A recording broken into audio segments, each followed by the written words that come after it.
You wouldn't regularly skip a meeting with the CEO of your company, right? Yet every night, millions of us casually blow off the most important appointment of our day, our meeting with sleep.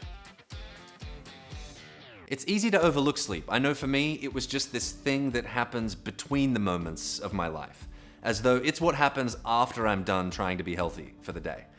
But the reality is that sleep is, in many ways, the foundation for our health and the quality of our lives. Our bodies crave regularity. Our brains thrive on regularity. And this isn't just some personal preference, it's hardwired into our biology. We operate on what scientists call a circadian rhythm.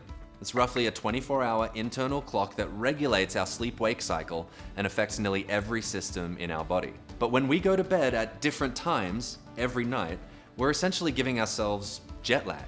We're forcing our bodies to constantly readjust, throwing off our internal clock and disrupting the natural processes that happen while we sleep.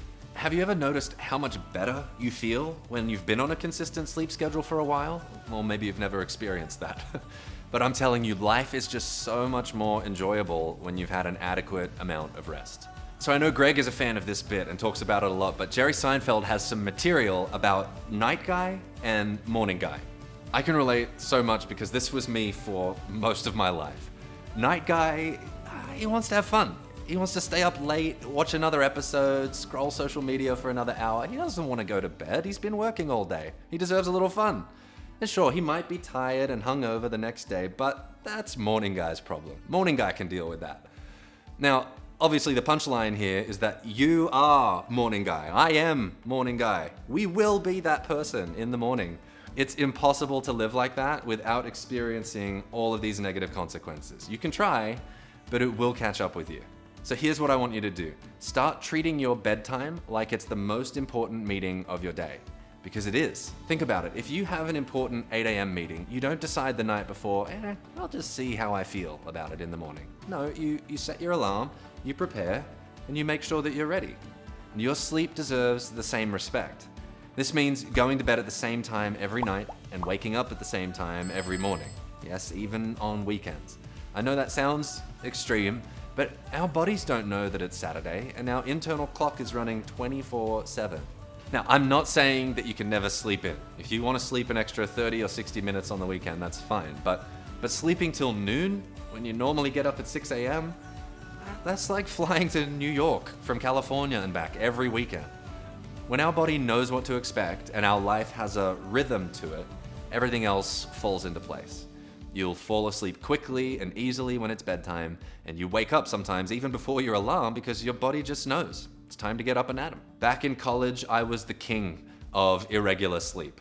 I would stay up until 3 a.m. some nights and then crash at 9 p.m. on other nights. I'd sleep 4 hours one night and 12 the next, trying to catch up on sleep, which, by the way, is not really how sleep works.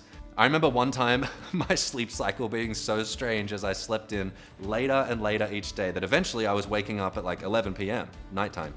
So I just figured I'll keep going with it until I circled right back to a healthy time. And I could happily wake up at 6 a.m. and then I tried to stick with that. But my energy was all over the place. I had trouble focusing in class and I just kind of assumed that was normal for a college student. But once I decided to try to keep a regular sleep schedule for 2 weeks, it all kind of clicked. All this time, I thought what I wanted was a sleep in. No, man, it turns out all I needed was to go to bed earlier and get a good night's sleep. If you do that, every day can feel like you had a sleep in.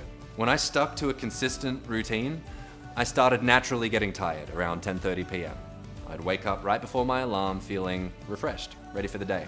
My energy was steady, my mood improved.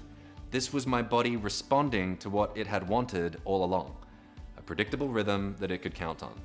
And just like we've established a morning routine with Adam, activate, drink, appreciate, meditate, we need to establish an evening routine as well. A wind-down ritual that signals to your body it's time to transition from the activity of the day to the restoration of sleep. And we need to prioritize it. Your evening routine might include shutting down electronics, reading a physical book, taking a warm shower, practicing some gentle stretches or meditation. We'll go over some ideas in future videos, but what you're doing is training your body to recognize these cues as signals that sleep is coming.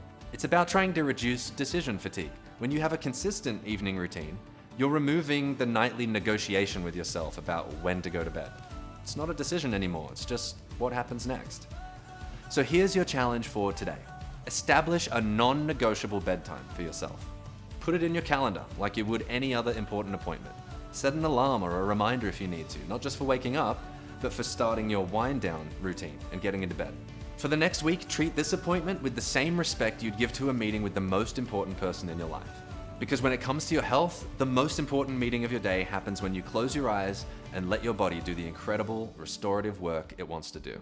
Remember, in a world that celebrates hustle and glorifies burning the midnight oil, choosing to prioritize sleep isn't lazy, it's not indulgent, it's one of the most important things you can and should do for your health, your productivity, and your overall quality of life.